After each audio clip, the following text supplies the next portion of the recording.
Jadi kalau kita bicara tentang buat patung hari ini itu mubah, boleh.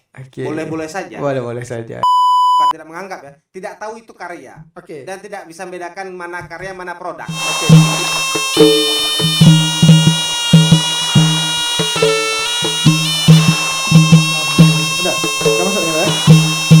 Bismillahirrahmanirrahim. Assalamualaikum warahmatullahi wabarakatuh. Bertemu kembali di Medrah Podcast ISBI Aceh.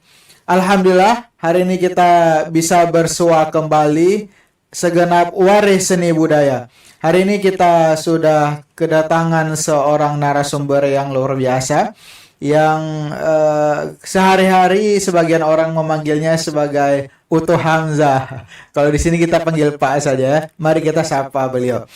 Assalamualaikum Pak Hamzah. Waalaikumsalam warahmatullahi wabarakatuh. Pak Zaki. Alhamdulillah ya. Puasa Pak ya? Alhamdulillah dari nadanya puasa ya. Puasa ya, agak lemas-lemas gimana gitu.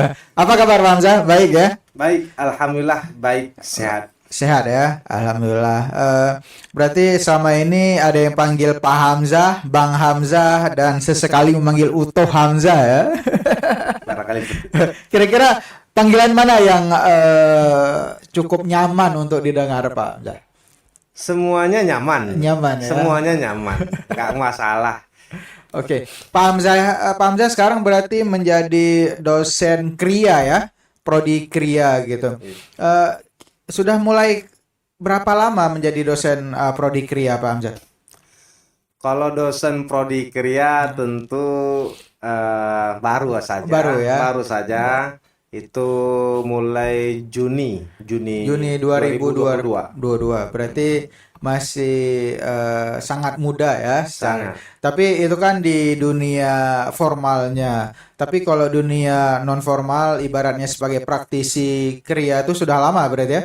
Insya Allah sudah sangat lama. Sudah sangat lama ya, sudah sangat mendalami kegiatan utuhnya, perutuhan. Utuh itu bisa dikatakan kalau kata lain itu tukang, bisa lebih kurang mungkin ya. Lebih kurang. Oke Pak Hamzah, ini kita akan berbicara terkait temanya seni rupa. Itu untuk apa di seni rupa? Kalau memang nanti akan menjadi utuh, untuk apa kita kuliah gitu kan? Jadi ibaratnya ngapain kuliah kalau memang hanya menjadi tukang, menjadi utuh gitu. Itu kira-kira seperti apa perspektif Pak Hamzah? Ya, perspektif saya tentu banyak hal ya. Tentu banyak hal itu terkait dengan paradigma pada masyarakat tentunya. Nah, pertanyaan Pak Zaki tadi itu kan dari asumsi masyarakat pada umumnya di seluruh Indonesia. Dan khususnya dalam hal ini Aceh. Oke. Nah, tadi dari perspektif saya secara konsep keseluruhan seni rupa itu banyak hal turunan-turunan dari kejuruan yang ada pada seni rupa itu sendiri. Ya, tidak hanya Kria, juga ada seni rupa murni, ada desain komunikasi visual, dan ada juga perfilman, misalnya seni TV dan film. Dan lain-lain yang berkaitan dengan media visual. Itu bagian dari seni rupa. Jadi induknya itu seni rupa. Nah, khususnya saya pribadi itu spesifik saya itu di prodi Kria Seni. Kria Seni ataupun Seni Kria. Seni Kria. Ya. Oke. Apa yang membedakan seni Kria dan seni rupa? Itu di mananya bedanya, Pak? Ya, seperti saya sampaikan tadi, secara konsep keseluruhan, seni rupa itu induk dari seluruh seni yang berkaitan dengan media ataupun visual. Oke. Nah, kalau Kria kan akar ataupun turunan dari seni rupa itu sendiri. Oke. Meskipun kadang-kala ada tidak salah juga perspektif seni Kria, seni rupa, tidak salah juga. Saya tidak mendapat menyalahkan itu. Oke, siap. Berarti awal mula terjun ke dunia seni Kria ataupun seni rupa itu sejak kapan itu, Pak? Wah, ini alhamdulillah pertama sekali Hah? saya terima kasih dulu ya. Saya Wah, tempat luar biasa tadi ya. ya. Luar biasa sekali.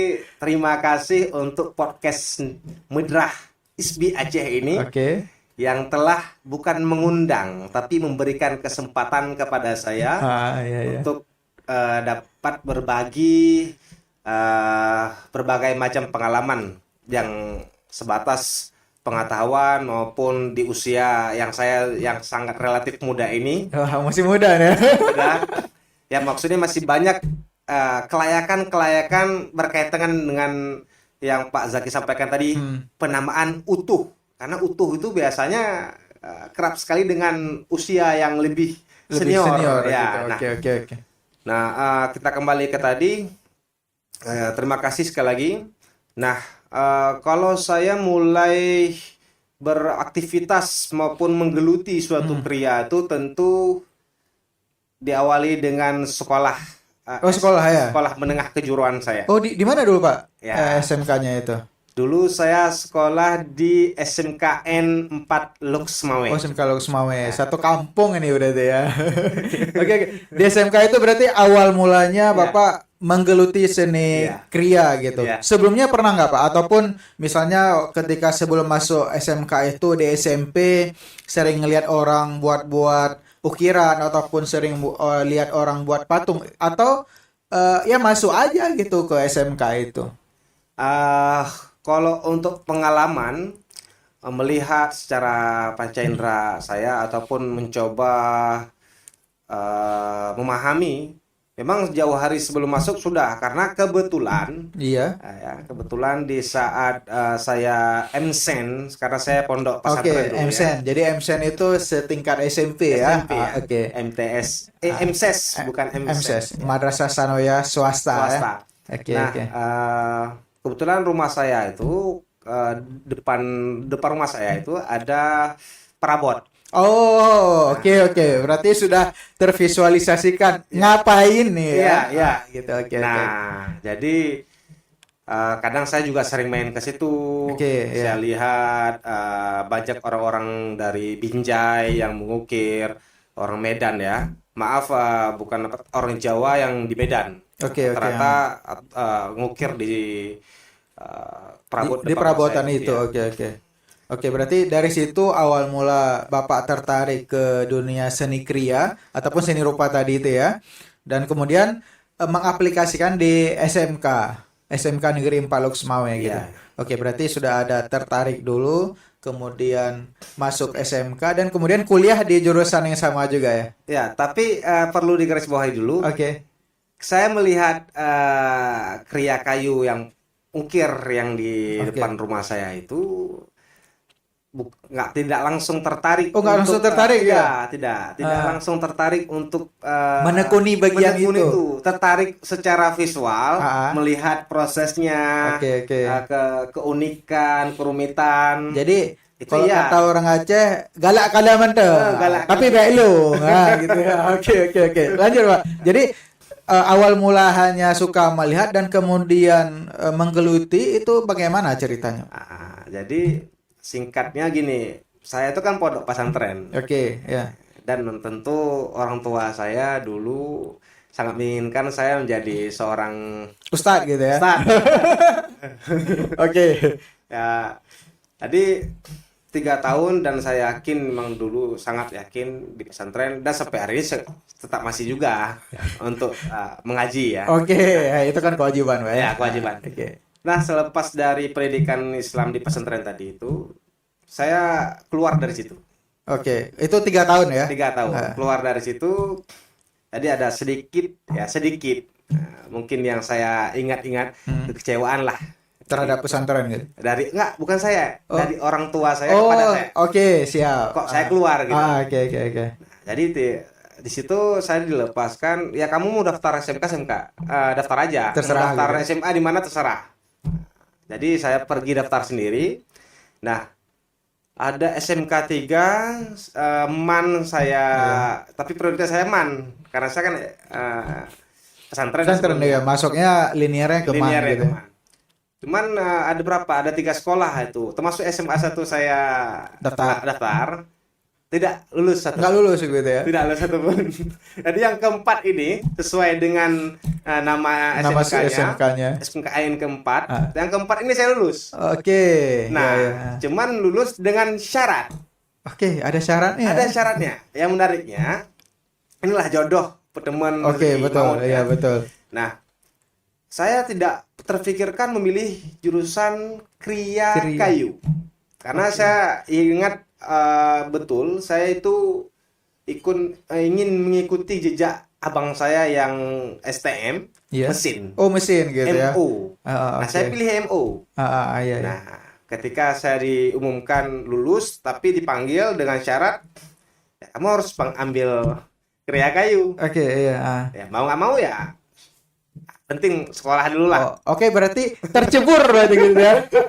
Jadi awalnya hanya suka melihat prosesnya, tapi kemudian Ya. terpaksa ataupun tercebur untuk mengambil kriya kayu. Itu kenapa harus memilih kriya kayu waktu itu? Karena memang kurang kurang siswanya atau gimana itu? Ya, seperti itu. Jadi banyak sekali yang di MU. Oh, terlalu banyak peminat mesin. Ya. Jadi ya kalau mau masuk ke SMK 4 masuk ke kriya. Ya. Kalau nggak usah gitu ya. Oke, berarti tercebur yang berkah gitu ya. Ya, berkah, Oke, alhamdulillah. mungkin menarik seperti ini. Jadi latar belakang Pak Hamzah pesantren Ya. dan kemudian bergelut di dunia seni. Nah, ada satu yang menarik ini. Penampilan Pak Hamzah saya rasa agak kalau kata orang nyentrik gitu dengan rambut dan ini pakai bando. Jadi kalau di sini tidak terlihat bandonya. Nah, pertanyaan saya, apakah seniman ataupun orang-orang yang bergelut dunia seni itu apakah ada sebuah syarat gitu ataukah adakah sebuah keharusan untuk berpenampilan nyentrik? Kadang-kadang saya lihat ada beberapa seniman yang rambut panjang ataupun memang hanya menggunakan kaos gitu. Jadi bagi mereka sepertinya ya nggak perlu rapi, yang penting berkesenian. Itu seperti apa perspektif Pak Hamzah? Jadi ini khusus di rambut ya. Iya, ini kan yang saya dapati ya ini di rambut pakai bando gitu kan. Ya, Ah, oke. karena Pak Zaki saya lihat rambutnya pendek. Tetapi ada sisi lain juga kan yang beberapa seniman itu memang rambutnya pendek gitu. Makanya ini saya tanyakan perspektif apa sih sebenarnya yang berlatar belakangi seniman? Ya di sini kalau kita lihat Pak Hamzah sendiri lah yang berpenampilan seperti itu. Ya, sederhananya hanya ekspresi ya. Oh, sebagai ekspresi. Hanya ekspresi, tidak ada istilahnya karakter itu seniman. Walaupun penilaian masyarakat, paradigma masyarakat ketika panjang rambut, tapi dengan catatan ya, Betul, bersih, betul, rapi, betul. itu seniman. Oke, ya makanya banyak kan itu. Tapi kalau panjang rambut, dari sarungnya sebelah sini, yang lain tidak ada, itu seniman. Jadi berbeda-beda. Itu berarti itu penampilan tersebut sebagai bentuk ekspresi ya. Kadang hal ini Pak Hamzah. Jadi ya ekspresi kita berkesenian ya mengikut juga ke penampilan. Ya. Oke, baik, itu kita tinggalkan. Itu hanya intermezzo sedikit. Nah, menarik lagi kriya dan patung itu di mana sih duduknya, Pak? Saya kan ada seni patung ya, saya tahu seni patung. Terus kemudian ada seni kriya kayu. Apakah seni patung itu masuk ke dalam kriya ataukah ada bagian-bagian khususnya? Itu seperti apa itu? Ini pertanyaan yang sampai hari ini masih menjadi pembahasan sebenarnya. Menjadi pembahasan gitu ya? Masih menjadi pembahasan di dalam lingkup seni rupa, Oke. induk seni rupa itu. Oke. Tapi sepengetahuan saya sejauh ini ada klasifikasi pembagian ketika patung itu dibuat dengan suatu craftsmanship-nya yang mana teknik kir yang itu Oke, berkaitan dengan metode-metode pembuatan. Iya. Itu kerap dengan yang disebut sebagai seni kriya ataupun kriya seni. Kriya seni. Oke. Tapi ketika dia lebih kepada dengan bahan-bahan material tanah yang cetak atau Semen gitu ya. membentuklah, Iya. membentuk ya secara tidak langsung ukir juga sih. Oke, ya. Tapi tidak bukan detail ya, tapi lebih tidak menggunakan teknik khusus pengambilan, misalnya ngambilnya dari, kalau kayu kan ada serat yang harus dibaca. Oke, betul, kan betul, gitu. betul. Nah, itu jatuhnya ke rupa murni. Rupa murni gitu ya. Itu jajarannya tuh satu induk dengan Lukisan, oke, lukisan, oke. habis itu grafis, Iya, iya, iya, iya. seperti itu. Berarti masuk. Jadi kalau kriya dia lebih kepada fokus ke ukiran gitu ya. Kalau patung di kriya tuh bisa juga ada keramik. Ada. Keramik karena kriya tuh banyak. Ada Wah, kriya ini menarik keramik. ini. Ya. jadi- Ada apa aja kriya itu, Pak? Ya kan Nah. perlu juga kita informasi.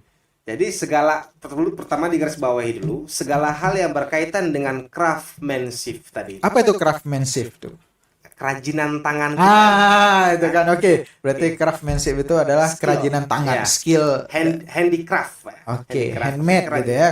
Oke. Kalau ada orang bilang handmade lah, Iya, iya, handicraft iya. lah, craftsmanship lah, banyak sekali istilah-istilah. Dinamakan ya. Berarti kalau kata orang Aceh, no, emano, cano. Wah, dia itu satu aja ya. Oke, Pak. Lanjut, Pak.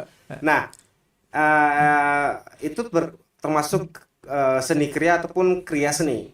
Oke. Nah, salah satu ada beberapa bagian yang ingin saya sampaikan, itu ada seperti kriya keramik, Oke. kriya kayu, Kayu, dan semua itu berkaitan dengan bahan material. Oh, jadi tergantung materialnya. Kriya logam ada juga, Oke. berarti materialnya logam. Oke. Bahkan kalau hari ini yang populer, modern hari ini ya, Iya. itu udah mix media, bahkan mix medium gitu. Oke, berarti Itu konsep-konsep. jadi dikombinasikan dari Kombinasi. berbagai. Berarti kalau Pak Hamzah fokusnya di kriya kayu ya. Kayu itu bisa memahat patung juga, Pak ya? Bisa. Jadi sebongkah kayu besar dipahat ya, Iya. menjadi dibentuk patung. Iya. Sedangkan kalau yang seni murni tadi itu dia dibentuk menggunakan Dibentuk. cetakan, sama Ya. juga dilukis. Berarti di situ yang membedakan. Jadi skill juga, Skill juga. kemudian cara melihat bahan juga Iya, ya. iya. Sampai tadi kalau memang yang kayu itu dia kita harus melihat seratnya. Salah-salah serat maka tidak akan bisa dipahat gitu, Pak ya. Rusak. Oh, rusak. Ya, Oh. misalnya kalau seratnya misalnya ke kanan nih, Oke. kita lawan nih, dia terkupas. Oh. Terkupas kayunya tapi bukan kalau bahasa aja ipaju. Iya, oke. Kayak oke. ipaju, tapi Oke. terkupas, Oke. mukuli. Jadi bukan karena ngikuti pola pahatan, tapi dia terkelupas tanpa bentuk karena dilawan ya, Ya. dibenturkan. Baik, berarti membuat patung juga. Pak Hamzah pernah membuat ukiran patung? Pernah Pernah. ada Patung apa itu, Pak? 2 kali. Patung diri sendiri atau Enggak. patung siapa itu? Lebih kepada ilustrasi sih ya. Oke, ya. Maksudnya patung-patung yang memang tidak berbentuk realis, seperti kepala singa tapi ada mirip-mirip anjing laut juga gitu. Oh, gitu. Tapi ada 2 faktor. Apakah memang kurang Oh mampu? ya, makanya itu yang saya mau tanya. Jadi kita mau pahat harimau misalnya yang terbuat itu kok mirip singa laut. Itu pertanyaannya memang ingin seperti itu jadi 2 dimensi atau memang ya kita real apa ekspektasi A, kenyataannya B gitu kan. Karena memang itu hari itu masih proses mencoba ingin belajar lah. Oke. Karena saya kan ya karena kita berdarah Aceh ini dengan dogma atau paradigma yang ada, nggak pernah sentuh yang Iya. namanya patung. Betul. Tapi di saat itu coba salah saya buat gagang pedang Iya. dengan kepalanya tadi itu ya kepala singa, Oke, keinginan. iya, betul, Karena betul. pertama kali saya ngukir patung saat itu Iya. kok mirip singa laut, anjing laut gitu. Makanya menarik ini. Ada pertanyaan dari Pak Hamzah, tidak pernah menyentuh sisi patung ya dalam memahat. Itu karena terkait tentang norma ataupun dogma di masyarakat Aceh. Iya. Itu kan yang biasa kita dengar lah. Jangan melarang memahat patung. Nanti di hari akhirat akan minta nyawa kepada kita ataupun tidak boleh menyerupai makhluk hidup gitu. Itu seperti apa, Pak, perspektif? Jadi itu kan dulu ketika Bapak pertama dapat info itu langsung menjauhi gitu kan? Iya. Dan kemudian ingin mencoba. Itu bagaimana perspektif Bapak dalam memandang hal ataupun norma-norma yang ada di masyarakat yang mengatakan tidak boleh memahat patung ataupun tidak boleh membuat patung. Jadi seperti Pak Zaki sampaikan tadi, Iya. sebelumnya kita terima mentah-mentah yang memang yang namanya normatif tadi ya. Oke, ya betul. Iya, kalau gitu aturan ya gitulah. Ngikut aja gitu ya. Ikut aja dulu. Ah. Nah, setelah kita lalui dan kita pelajari, tentu bukan kita cari ya, problem itu datang dengan sendirinya, Oke. sehingga problem itu membuat suatu pembelajaran pada diri kita untuk mengetahui atau belajar tadi itu, Oke. bahwa ini yang tepat rasanya ataupun ini yang kurang tepat. Oke. Nah, sehingga ya menjadilah suatu perspektif pribadi yang memang tidak menyimpang orang lain juga. Nah, salah satunya saya memahami ke dalam konteks haram, saya tidak ingin jauh ya. Oke. Tidak ingin jauh karena itu Jauh nanti ini ya, pembahasannya. bukan di ranah saya secara Oke, khusus, tapi iya. kan perspektif Betul. pribadi selaku Sebagai seorang seniman, pengrajin lah. pengrajin. Oke, pengrajin. Perajin. Ini rajin sekali orang yang rajin menabung gitu ya, rajin memahat. Ya, oke, silakan dilanjut Pak Hamzah.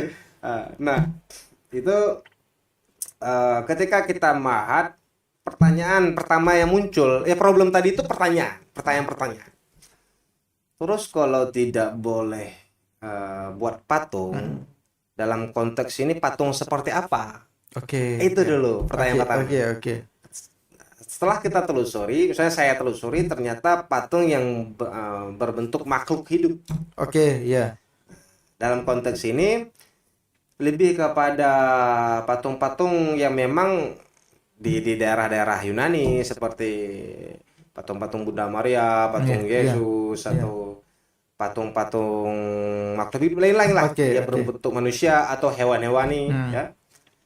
Nah, di saat itu pula ada perbandingan dengan saya. Terus kalau memang karena ilmu sudah terserap nih. Betul. Nah, ada namanya konsep stilisasi, penggayaan. Maka lahirlah motif-motif ataupun ornamen seperti yang baju Bapak pakai hari ini, batik ini ya. Ya. Kan itu kalau kita terlihat dari kacamata semiotik, ya, itu kan sah saja, kadang itu tentang sayapnya burung gitu ya. Burung apa gitu. Dan kepalanya ini kan bisa sah saja. Betul. Tapi kita kembali pada konteks tadi. Ya, itu tidak tuntas pemahaman ini oleh khususnya para pemangku agama harus dengan dia memang pengukir ya khususnya itu harus dibuka secara luas lagi. Karena ada nanti trimatra kan itu 3 dimensi nih. Ya betul. 3 dimensi trimatra. Nah, kalau dikatakan patung, ini juga patung. Oh, ini masuk patung dalam konsep trimatra itu. Dalam konsep trimatra yang mana kita membuat suatu karya, ini juga dikatakan patung. Ya. Nah, cuman kan tadi konteksnya makhluk hidup. Makhluk hidup itu. Yang menariknya, itu motif-motif itu makhluk hidup atau bukan? Motif mana itu? Ya, ornamen. Seperti di Aceh ada motif onpaku. Oh iya, betul. Dari segi nama aja kan jelas. Iya, betul. Onpaku. Meskipun distilir, digayakan. Itu salah satu jalan keluar orang-orang pendahulu. Itu menurut kajian-kajian yang mungkin ada sebagian dikaji. Oke. Nah, kemudian ada bunga mawar. Iya. Apalagi di Aceh hari ini dalam tanda kutip ya. Mohon maaf kalau ada yang tersinggung. Ya, kita sangat menyerap budaya luar itu mentah-mentah sekali gitu loh. Tanpa filter ya. Tanpa filter bahkan. Jadi akhirnya ya budaya sendiri mau terlupakan gitu. Terlupakan. Oke, berarti kembali lagi kepada kondisi boleh atau tidaknya patung itu, berarti itu tergantung perspektif. Gitu. Jadi makhluk hidup yang tidak boleh yang tidak boleh patung itu adalah makhluk hidup gitu. Berarti kalau memang yang kita gambar singa yang mirip singa laut tadi itu boleh itu Pak berarti. Ya, karena konteksnya ada bukan hanya bentuk, tapi juga orientasi kita kemana. Berarti pertama tadi bentuk. Oke, ini ada orientasinya. Orientasi berarti arah kita dan tujuan kita buat niat gitu ya. Kalau nama malu niat ya. Niat ya kan. Betul. Dan niat. Iya. Cuman kan memang kadang ada tapisan juga dari itu. Ya, kalau dipakai niat orang sholat udah selesai, ngapa niat aja gitu kan gitu. Iya, betul. Kan pasti ada betul. orang-orang menyampaikan misalnya tapisannya seperti itu.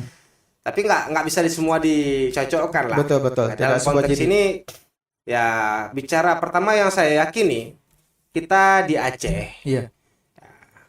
Di Aceh hari ini berbeda halnya dengan bicara peradaban lahirnya lah suatu hadis yang tentang patung tadi. Oke. Hari ini Aceh sudah ataupun Indonesia itu 90 sekian persen ya. Mayoritas Islam ya, dan Sunni ya, Sunnah wal Jamaah. Nah, dari segi pemahaman, saya yakin semua sudah paham yang mana yang layak ya, yang mana yang ingkar, yang mana yang halal, haram, najis, makruh, mubah, kan gitu. Iya. Nah, dalam konteks ini saya rasa saya bukan buat fatwa. Ini ya. Ya, ini perspektif pribadi kan yang saya katakan. Mubah. Karena tadi itu loh, turunan hukum itu juga menyesuaikan zaman. Oke. Jadi kalau kita bicara tentang buat patung hari ini itu mubah, boleh. Boleh-boleh saja. Boleh saja ya. Tapi dalam konteks tadi itu bukan untuk disembah, karena memang tidak akan disembah. Iya. Ya karena mayoritas Islam nih. Betul. Kalau bicara penyembahan secara substansi itu lebih dalam lagi ya, itu lebih ngeri lagi. Kadang kita pakai baju juga menyembah baju gitu kan. Iya. Menyembah wajah sendiri karena bercermin kan gitu kan. Betul. Memang jangan terlalu jauh lah, tapi intinya kita tidak menyembah itu lagi dan kita tidak membangga-banggakan patung yang kita buat. Betul. Kita kadang cuma sebatas ekspresi kita buat. Ini sarung pedang tuh nggak tahu lagi di mana pun. Entah di kandang ayam, bukan saya nggak layak nggak menghargai karya sendiri, bukan. Tapi maksudnya kadang-kadang kayak kita manusia udah letak, apalagi keilmuan inventaris kita itu agak kurang gitu ya. Jadi kemana-mana gitu. Gitu. Berarti kesimpulannya ya patung itu boleh dalam tataran kita lihat dari bentuknya seperti apa dan kemudian yang paling penting niatnya gitu ya. Nah, makanya inilah yang mungkin bisa menjawab juga pertanyaan kita di awal. Kenapa harus kuliah untuk menjadi seni rupa? Iya kan? Jadi mungkin ini salah satunya. Nah, itulah kita runut ke bawah lagi. Sering diidentikan. Sebelumnya saya dapat informasi dari intelijen itu Pak Hamzah sebelum menjadi akademisi di bidang seni rupa itu menjadi praktisi dan sudah membuka workshop ataupun tempat pembuatan perabotan. Itu benar nggak Pak? Benar ya. Berarti memang sudah praktisinya itu bukan hanya mocok-mocok istilah kita ya. Sudah tetap gitu ya, sudah menghidup di situ ya. Alhamdulillah. Berarti di kampung itu kan Bapak selesai S2 ya buka perabot itu ya. Iya. Jadi sekolah SMK 4 Kriya Kayu, S1 Kriya juga, S2 Kriya juga, pulang ke kampung buka perabot. Apa nggak ada selentingan menyebuka perabot? Urang jeje nih apa ya S2? Itu banyak sekali Pak. Bagaimana itu Pak? Jadi makanya kan ngapain kuliah jauh-jauh kok ujung-ujungnya istilah kita sekarang jadi utuh. Jadi tukang buat lemari lah. Itu seperti apa Pak realita di lapangannya? Realitanya tentu sangat banyak. Ya mungkin pertama kali saya buat karya yang mungkin orang masyarakat umum bukan tidak menganggap ya, tidak tahu itu karya. Dan tidak bisa membedakan mana karya mana produk. Itu karya apa Pak? Itu pengukiran balai piuh. Balai piuh. Balai piuh yang diamanahkan oleh pengurus Masjid Al-Munawwarah Belang Pulo. Jadi semua balai itu dari mulai pinggang, mulai dinding, mulai tulang angin ataupun tombak layar, itu saya ukir semua dan murni itu kreasi ekspresi saya. Berarti bukan ceplak, bukan motif lain gitu. Jadi sampai itu di bagian pinggang saya beri nama motif rakit lam gelombang. Duk pakat, ada motif duk pakat, di atasnya juga ada motif mulyawari. Sesuai konteks ya memang itu balai singgah atau balai piuh. Nah, seperti yang Pak sampaikan tadi, suatu proses pembuatan itu ada yang tahu, ada yang enggak tentang latar belakang akademik saya. Oke. Jadi kalau bicara akademik dan praktisi itu sudah jauh hari bersamaan. Bersamaan. Bersamaan. Oke. Bukan hal yang berseberangan ya. Tidak hal yang akademik, Oke. praktisi. Oke, Ya. oke. Jadi bersamaan. Di sambil saya kuliah, saya juga terus berpraktik karena kita memang terapan. Betul. Terapan. Jadi kita praktekkan terus. Nah, sampai tamat kuliah kita juga terus implementasikan keilmuan itu. Nah, di masyarakat ada seperti Bapak sampaikan tadi, bahkan yang sangat unik ya. Iya. Unik. Saya katakan unik lah. Nah, saya itu ingat sekali waktu saya sebelum ke SB Jento, Iya. kan jadi orang tua saya itu jualan sarapan pagi. Oke, iya.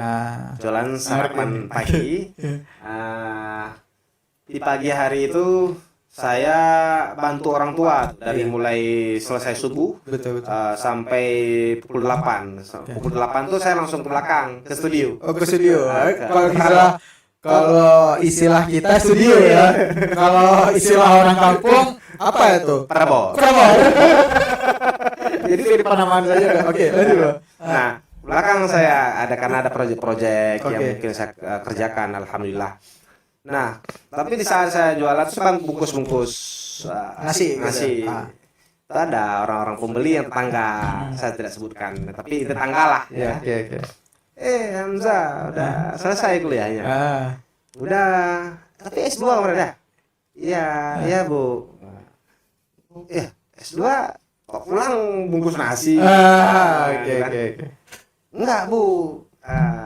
Ini bantu-bantu mama lah. Dari nasi ini juga saya Kuliah. selesai kuliah saya. Betul, Dari betul, nasi betul. ini juga saya besar, selesailah semua Oke. perjuangan saya untuk ilmu, saya bilang Oke, dalam oke. bahasa Aceh. Oh, terus apa lain kegiatan? Ah. Ada, Bu, ini ada usaha, mau pesan lemari sama saya, Bu. Promosi langsung. Memang gitu. Nah, kalau studi kelas saya itu emang langsung aja. Oke. To the point aja. Nah, terus gimana jawabannya, Bu? Di luar ekspektasi, bukannya memesan. Iya. Tapi mungkin niat beliau tidak mencemooh ataupun Mencemooh, mencemooh, ya. mencemooh. Kalau kata orang Aceh kan pele. Tampile. Mungkin tidak itu niatnya. Cuman ya karakter orang berbeda-beda. Kita Betul, harus betul. berbesar hati Betul. untuk segala hal keadaan. Iya. Nah, beliau sampaikan terus selesai kuliah jurusan apa? Oke. Kerja kayu. Oh, kuliah itu buka perabot ya? Jadi dinamakan jurusan perabot gitu ya. Oh, selesai kuliah tuh buka perabot ya? Oke. Oh, berarti memang kalau kuliah itu bagian perabot ya? Ini makanya jurusan perabot ya. Saya bilang, iya. Hmm. Saya bilang, iya, Bu. Iya. Iya, Bu. Alhamdulillah ya dari situ. Dia nggak karena itu lah tadi ya, tidak Betul. bukan cemooh, mungkin nggak lagi panjang. Iya, Itu kalau orang cemooh kan langsung aja. Kalau ke sana ngapain aja jauh kuliah? Iya, gitu. betul ya. Gitu. Nah, dan ada mungkin sindiran-sindiran yang lain. Mungkin yang nggak jauh-jauh umur sama saya, usianya tidak jauh-jauh di atas saya. Betul. Seperti Pak Zaki sampaikan tadi. Ini kaca kuliah Bu udah gede. Ini yang ngajak kuliah kakak buka Prabowo. Betul. Nah, bahasa Acehnya Iya, betul. kan ikut rumah ada perabot. Betul. Rumah rumah ada perabot Ya, juga. tinggal belajar aja gitu ya. Belajar situ. Ngapain S2 gitu. Oke. Jadi saya tidak menghiraukan itu. Karena pun kalau kita melayani untuk Berdebat gitu ya. nggak habis power. Iya, nggak ada energi. ujung. Berarti kan ada benang merahnya. Tadi Bapak mengatakan mereka tidak tahu mana karya, mana produk. Itu kira-kira seperti apa Pak bedanya? Ya. Pertama latar belakang berkaitan dengan studio dan perabot. Oke, studio dan nama saja udah Udah karya produk. Nah, Studio, studio perabot. Perabot. Terus kemudian utuh dan seniman gitu ya. Tukang seniman gitu. Oke, ya betul. Itu gimana Pak? Jadi ada perbedaan dia memang spesifik di situ. Oke. Nah, kalau ini perspektif saya. Oke. Saya menamakan studio itu tidak dengan semerta-merta namakan saja. Betul. Saya berikan bukan nama ya, menyebutkan itu studio karena situ selain saya menerima project dari konsumen. Oke. Kalau kata orang pesanan ya. Pesanan. Tapi saya juga berupaya tetap aktif dalam kreativitas membuat karya-karya seni saya. Oke. Jadi terlepas dari itu ada pesanan atau enggak, Iya, intinya saya ada karya. Apakah Oke. itu setahun sekali? Oke. Alhamdulillah ada di rumah terpajang walaupun belum ada event pameran yang bisa saya ikutkan. Betul. Itu disebutkan sebagai studio. Jadi selain kita ruang karya dengan pesanan, Oke. tapi juga karya dengan ekspresi. Oke. Ungkapan-ungkapan yang melihat fenomena peristiwa hari ini dan kebutuhan hari ini seperti apa. Dan kemudian diaplikasikan ke dalam sebuah karya. Berarti bisa dikatakan karya itu murni sebagai sebuah idealisme, murni sebagai bentuk kreasi kita. Ya. Sedangkan produk itu ya kita mengerjakan hal yang umum gitu ya. Ya, itu karya juga sebenarnya. Karya juga. Cuman Karya ya, juga, oke. jadi kepada ya komersialisasinya tertuju langsung kepada Konsumen. Gitu. konsumen. Jadi Jadi sesuai pesanan gitu ya. rajanya itu bukan seniman. Gitu loh. Oke. Rajanya itu bukannya si pengkarya. Oke. Kalau bahasa secara inilah Betul. umumnya. Rajanya ya pemesan. Pemesan. Dia Gitu. pingin begini loh, Hmm. pingin gitu. Walaupun kita gini boleh nggak, Pak? Oke. Ini boleh nggak, Bu? Oke. Kita juga tetap tawarkan. Oke. Tapi di samping itu tetap ada plan yang dibawa dari pemesan. Dari konsumen. Jadi harus di blend. Gitu. Iya. Oke. Berarti Beda ada dengan karya yang utuh orisinil ini itu memang kita sendiri ya. Sendiri. Kalaupun kita mempertimbangkan publik, itu nggak satu orang dua orang, Oke. tapi seluruh masyarakat, masyarakat yang terlibat dalam peristiwa. Oke. Misalnya ekspresi terkait dengan apa? Corona kemarin lahir sebuah karya saya. Karya. Gitu. Oh, gitu. Itu kan seluruh rakyat Indonesia yang Betul, dibahas betul. gitu dalam Biasa. karya saya. Ah. Saya ungkapkan kayak gitu. Oke. Berarti memang kalau dikatakan terpisah tidak juga ya. Tapi bisa dikatakan mungkin seperti dua sisi mata uang. Mereka berbeda tetapi tetap bersatu gitu ya. Jadi kan menarik ini. Jadi dari hal-hal tersebut kita tahu, dari kuliah kita tahu bagaimana seni rupa itu, bagaimana seni kriya. Nah, menurut Pak Hamzah, ada nggak sih perbedaan antara orang yang bergelut di seni rupa, dia otodidak misalnya, dia menciptakan karya ataupun produk, itu dia ada beda nggak yang ada sisi akademis dengan orang itu secara otodidak? Ada beda nggak dari dua insan ini? Secara kalau kita melihat lebih jauh spesifik ada. Ada. Di mana itu, Pak? Nah, ini menarik ini.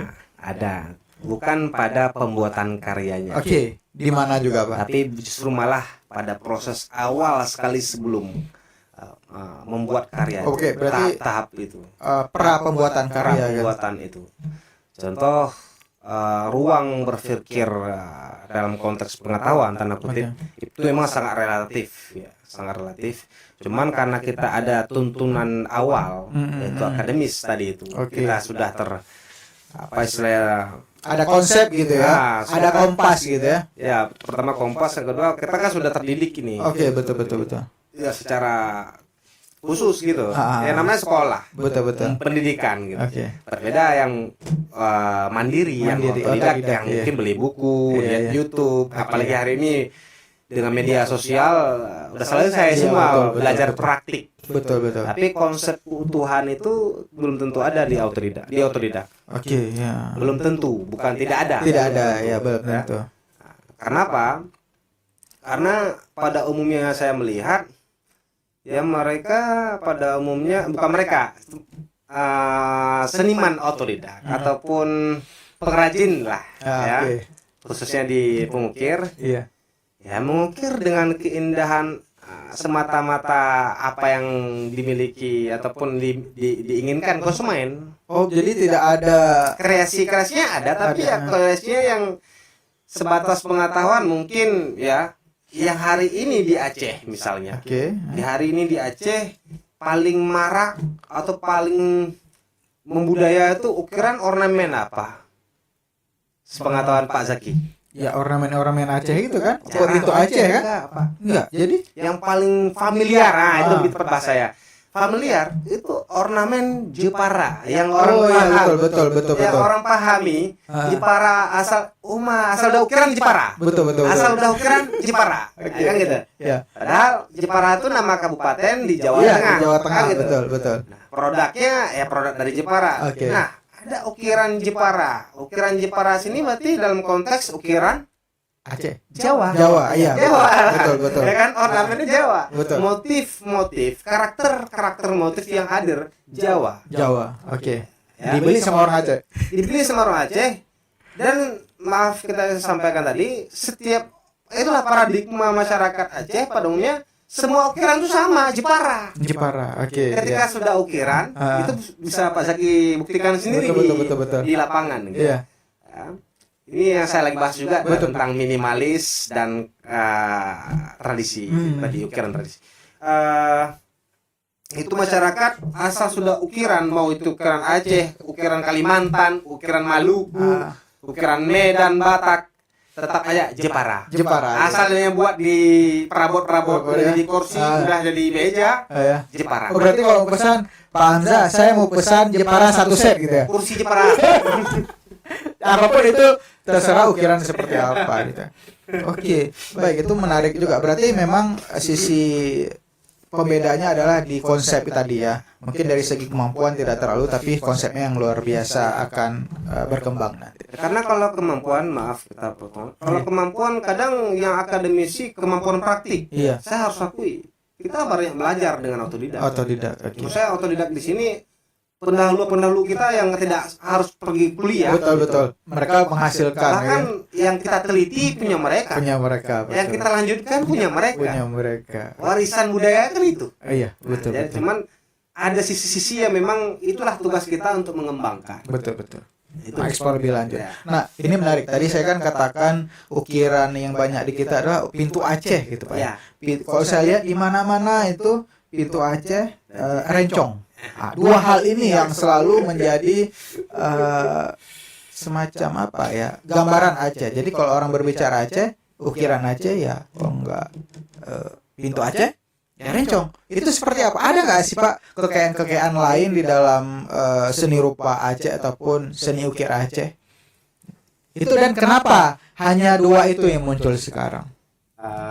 Pertama saya ingin bahas satu secara singkat itu pintu Aceh dulu. Oke, pintu Aceh. Nah, kalau pintu Aceh pun itu ada dua perspektif. Oh, ada dua dia. Ada dua perspektif. Oke.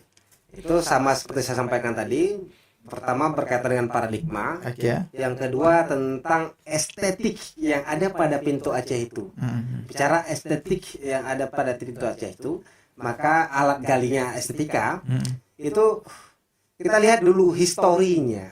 Oke. Historinya itu bagaimana muncul Pintu Aceh itu ya? Pintu Aceh itu. Kenapa disebut pintu Aceh? Dari mana dia? Oke. Dan siapa penciptanya? Oke, ya. Yang mewujudkan siapa? Ya. Nah, kemudian karena itu menjadi familiar, karena saya sampaikan tadi itu historinya itu mempengaruhi hari ini yang itu aja, karena ada sensasional yang memang tak luput. Tak luput dimakan zaman gitu. Tak luput dimakan zaman. Oke. Karena sampai hari ini masih berkembang gitu. Oke. Bukan itu satu perspektif, bukan berarti tidak ada yang lain, ya. Padahal banyak ya.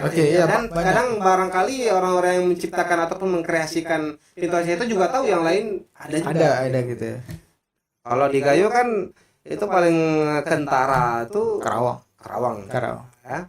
Karawang Gayo, berarti ornamennya Gayo, ada motif mun berguna kan gitu. Nah, kita kembali ke pintu Aceh, itu yang menciptakannya kan namanya sering disebut sebagai utuh mood. Oke. Yang akhirnya hari ini dilanjutkan oleh almarhum juga ya. Iya. Harun Kusyilemi ya. Iya Di betul. emasnya. Iya. Perhiasan Betul. Kusyilemi. Utuh mood ini menciptakan itu dengan imajinasinya yang berasal inspirasi dari pintu kub yang ada di Taman Petropang. Oke. Jadi dari situ ya. Jadi memang ini sedikit pada kajian teori ya, sedikit. Karena emang nggak lepas apa yang disampaikan oleh Plato itu terkait dengan mimesis, bahwa semua adalah representasi alam. Itu kita sepakat. Oke. Kita meniru. Tidak ada manusia yang tidak meniru. Meskipun dia berkarya inovasi, tetap meniru dengan Ada, betul. alam. Betul. Dalam hal ini ya Pintu Cup itu adalah inspirasi yang ditiru oleh Utuhmud untuk tapi menjadikan dalam Pintu Aceh. konteks kreasi, Iya. menjadikan sebuah perhiasan yang memang diikut perlombakan dalam festival yang diadakan oleh Belanda tahun 1000, udah lupa juga. Oh, berarti Coba itu, cek lagi ya. Jadi itu berarti awalnya perhiasan ya? Iya, Perhiasan. memang bros itu. Mang bros ya, kalau sekarang bros. Ya. Bros, ada. Makanya kalau sekarang kan di mana-mana itu di gedung, di rumah-rumah itu kan banyak yang Iya. Pintu Aceh. Berarti dari situ. Iya. Nah, kenapa itu saja yang muncul sedangkan banyak motif-motif lain? Itu yang menjadi pertanyaan saya. Ya karena seperti saya sampaikan tadi, untuk penamaannya sendiri saya belum ada yang konkret ya. Oke, ya. Tapi salah satu sumber memang Pintu Aceh dari masa Utuhmud tadi. Utuhmud itu yang munculnya gitu ya. Nah, sensasional yang ada muncul itu perspektif tadi itu pertama. Yang kedua kan paradigma. Oke. Saya dogma pada masyarakat itu ya Kok cantik gitu ya, menarik gitu ya. nggak maksudnya kurangnya pengetahuan dengan motif lain. Oh, oke. Itu juga iya. Oke. Jadi ada dua perspektif. Oke. Satu perspektif sensasional yang terjadi pada Pintu Aceh. Pintu Aceh tadi yang itu. menghadirkan sugesti yang lebih jauh, tidak luput bahkan zaman. Oh, pakai itu terus gitu. Pakai itu terus. Oke. Karena memang menarik loh. Di Pintu Aceh ini satu keilmuan yang dapat kita ambil. Biasanya nama motif-motif ataupun ornamen Aceh itu cuma satu bagian. Kalau ontaku ya ontaku. Iya, betul. Kalau motif awan siun, Awan siun, gitu ya. kan gitu. Nah, tapi dengan Pintu Aceh ini itu sebuah komposisi dari berbagai macam motif. Jadi kompleks gitu ya. Kompleks. Oke. Ada onpaku, ada dun ataupun taloi ya. Jadi bagian bingkai itu taloi, tali air. Tali air istilahnya. Motif lain lagi itu. Jadi menjadi satu yang disebut sebagai motif Pintu Aceh. Makanya mungkin karena gabungan dari berbagai macam hal tadi itu, makanya mungkin lama ada ya. Jadi sebenarnya konsep seni dalam rupa itu seperti layaknya pencampuran warna. Saya sangat ingat ini. Itu sudah dilakukan oleh Utuhmud. Jadi dicampur. Contoh seperti warna kuning dengan warna biru. Jadi warna apa? Ketika banyak warna kuning sedikit biru, jadi hijau. Oke, betul. Nah, A kali B bukan AB tapi D. Iya. Itu sudah dilakukan oleh Utuhmud. Ya. Jadi padahal beliau tidak secara teoritis tidak di bagian akademis ya. Mungkin itu ada semacam bisikan alam. Oke, sangat menarik. Dari itu kita sudah sedikit memahami kepentingan kita menggeluti dunia akademisi di bagian seni rupa dan bagaimana kita bisa menjadi praktisi juga di bagian seni rupa tanpa harus membandingkan keduanya, jadi bisa seirama sejalan. Mungkin ada harapan dari Pak Hamzah untuk perkembangan seni rupa di Aceh. Seperti apa Pak harapan? Coba saya sedikit mendekat kepada judul. Iya. Ya. Kalau nggak salah saya judulnya tadi itu kuliah di seni rupa, adakah masa depannya? Masa depan hanya untuk jadi atau hanya cuma jadi tukang? Iya betul. Tukang gitu. Tukang di situ. Tukang. Utuh. Iya, tukang betul. Tukang, ya. Karena itu pun berbeda perspektifnya. Oke. Cuman di sini ingin saya sampaikan terkait masa depan. Sekarang mari kita sama-sama seluruh masyarakat Aceh khususnya. Ya, terkait pemahaman seni rupa khususnya di Kria. Nggak usah khawatir dengan yang namanya tukang. Kalau emang tukang dalam bahasa Indonesia itu perspektif yang memang miring, Yang saya dapatkan memang lebih tukang listrik, Iya, tukang besi, kan gitu. Tukang bubur ya, yang naik haji. Padahal Oke. Aceh ada perspektif sendiri dengan yang namanya tukang. Dan Oke. bukan digunakan bahasanya bukan tukang, Iya. yaitu utuh. Utuh, iya Dan utuh. utuh itu bukan hanya orang yang memandai Ukir gitu ya. Ukir, tapi Pandai memang- buat rumah gitu ya. tapi memang orang yang kompleks akan suatu pengetahuan yang digelutinya. Oke, dia punya skill berarti. Punya skill, pengetahuan, praktiknya dan segala macam dia kompleks. Oke. Nah, dengan itu menjadi modal besar dia mau mengarah kemana, Oke. mau pergi kemana, kan gitu. Iya, betul. Tapi mau hidup seperti apa, Oke. sebenarnya sah-sah saja dan tidak ada halangan dan tidak ada yang miring di situ bahkan justru malah lebih luas. Mau jadi pengusaha secara komersialisasi sah, Bisa gitu ya. bisa. Iya. Kalau rasa-rasa ilmu ini mau diturunkan, ikut seperti saya, Iya, betul. jadi guru atau jadi dosen, Iya, dosen ya. mengabdi pada negeri, kan gitu. Betul ya. Nah, tapi intinya peluang karena kan bicara masa depan masyarakat ada dua perspektif. Iya.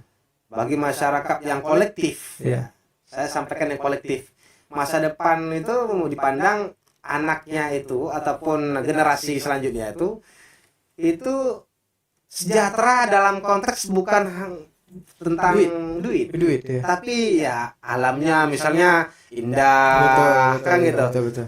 Tidak banyak polusi, Betul, kan gitu. Iya. Apalagi yang lain-lain lah, yang Oke. bukan hanya dengan duit. Duit iya, bukan materi ya. Ya, bukan materi. Tapi yang mayoritasnya di Betul, materi gitu ya. Nah, makanya sering dikaitkan masa depan dengan kerjaan. Kerja. Jadi ketika itu tidak dipungkiri, realistis. Iya, betul. Kita harus kita akui bersama, kita juga butuh dan Penghidupan ya. Nah, di seni rupa khususnya kriya karena banyak kita pelajari. Jadi tidak hanya mengukir, Oke. terutama sekali bahkan sebelum mengukir itu adalah desain. Kita desain dulu ini. Makanya ada kata-kata namanya desainer. Iya, betul. Kalau desainer apakah bisa menjadi kriawan Oke. pengukir? Betul. Bisa atau bisa tidak. Dia hanya sebatas bisa desain saja ya. Dia bisa mengeksekusi ya. Nah, itu menariknya khususnya di kriya kita dari seluruhan itu semua keilmuan seni rupa masuk di situ. Masuk ke situ, terserap semua ya. Dari mulai kita bagaimana menyerap pengalaman menjadi sketsa, Oke. gambar-gambaran awal ataupun sering disebut sebagai perwarupa. Perwarupa. Oke. Kemudian berlanjut lagi kepada pemecahan masalahannya. Ya. Gimana itu? Gimana? Dan itu yang digembor Diapakan? yang dibangun di up Iya, hari ini iya. hari ini ya Digambar-gemborkan gitu. digambar-gemborkan tentang apa? Entrepreneurship Iya. ataupun technopreneurship. Iya. Di kriya Jawari sudah ada gitu. Jawari sudah, cuman bagaimana kita memahami itu kan gitu. Betul. Nah, bagaimana metodenya kita itu pemecahan masalah. Contoh hari ini kebutuhan secara seni industri ya, dalam konteks industri apa? Nah, kalau kita akademik dalam ada pengetahuan yang kita pelajari banyak hal dari pengalaman-pengalaman dan berbagai macam rumus, teori dan lain-lainnya, Oke. tentu akan menghasilkan hal yang memang kebutuhan masyarakat hari ini, Betul. solutif sifatnya. Betul. Ya, kalau contoh kursi lah nih yang Pak Ajik ataupun meja ini. Iya. HPL ini kan hasil dari Pemikiran. ide-ide. Kalau ada cat nggak lagi pakai cat, pakai Betul. HPL. gitu. Jadi tinggal tempel selesai gitu.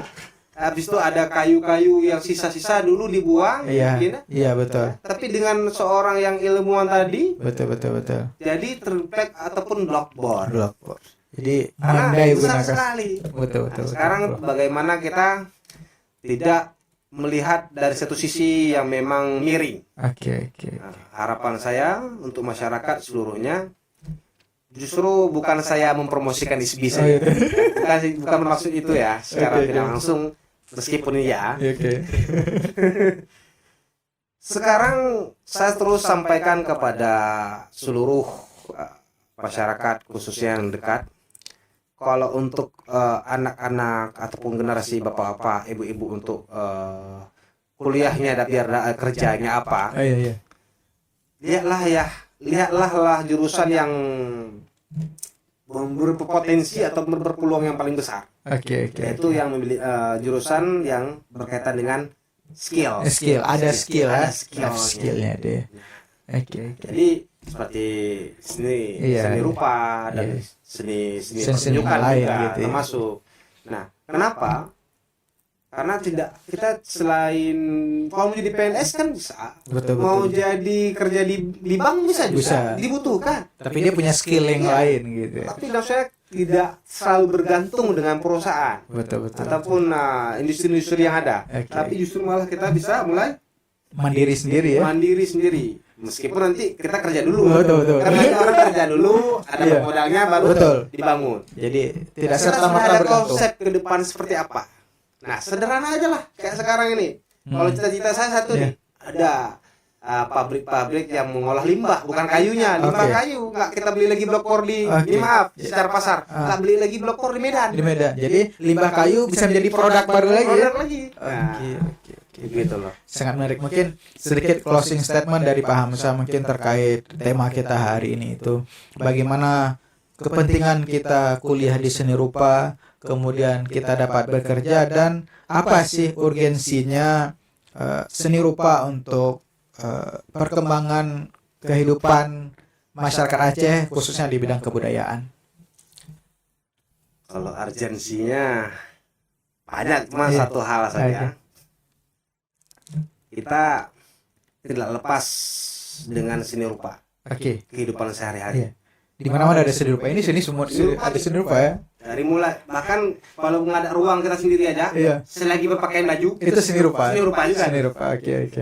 selagi masih pakai baju ya, Oke. masih seni rupa. Iya. Nah, itulah kedekatan seni rupa dengan Kehidupan. kita sebagai masyarakat. Nah, urgensinya hari ini untuk kedepannya tidak jauh dengan harapan tadi, Iya. pendekatan. Ya, seni rupa itu butuh dikembangkan, Oke. terutama lokal wisdom Aceh, Oke. kearifan lokal. Kearifan lokalnya. Jadi melihat fenomena yang terjadi hari ini bukan menyalahi ya. Iya. Kita butuh keseimbangan dengan produk-produk luar Oh, iya. ataupun impor. Cintai produk sendiri gitu ya. Iya, seperti misalnya HPR, Betul. bebas bervariasi bahan-bahan, Oke. sehingga menghasilkan model-model yang minimalis. Minimalis. Saya juga buat minimalis banyak, Oke. bukan berarti saya menolak mentah-mentah, bukan. Tapi lakukanlah keseimbangan. Jadi ada kombinasi dengan lokalnya Iya. gitu ya. Oke. Yaitu munculkanlah baik itu dari segala lini Iya. sektor. Oke. Apakah itu dinas dalam Betul. konteks pemerintahan Aceh, Oke, iya. ya, mohon untuk didukung. Tentu salah satunya inilah laboratorium terbesar ISBI Oke, Aceh ISBI Aceh. untuk mendorong dan menghasilkan generasi-generasi pengembang Seni rupa ya. seni rupa dalam bagaimana memanfaatkan dan memperdayakan kearifan lokal Aceh. Oke. Baik, jadi alhamdulillah dengan segala kekayaan Aceh saya rasa itu tidak susah untuk diwujudkan Pak Hamzah ya. Tidak susah. Terima kasih banyak Pak Hamzah sudah bersedia meluangkan waktunya di tengah pekerjaan yang sangat luar biasa ya. Mungkin banyak proyek-proyek yang lagi dikerjakan, tapi bersedia untuk datang ke studio kita hari ini untuk berbincang-bincang, berbagi informasi kepada waris seni budaya semuanya. Terima kasih Pak Hamzah. Sama-sama, Pak. Insya Allah kita akan undang lain kali lagi ya. Bersedia Pak ya. Iya. Alhamdulillah waris seni budaya, obrolan santai kita hari ini kita pada sampai di sini. Semoga dapat bermanfaat bagi kita semua dan kita mendapat informasi yang lebih terkait seni rupa, khususnya seni rupa yang berkembang di Aceh. Saya sebagai host, mohon maaf apabila ada kesalahan dan kekurangan. Wabillahi taufiq wal hidayah. Wassalamualaikum warahmatullahi wabarakatuh. Salam teka waris seni budaya.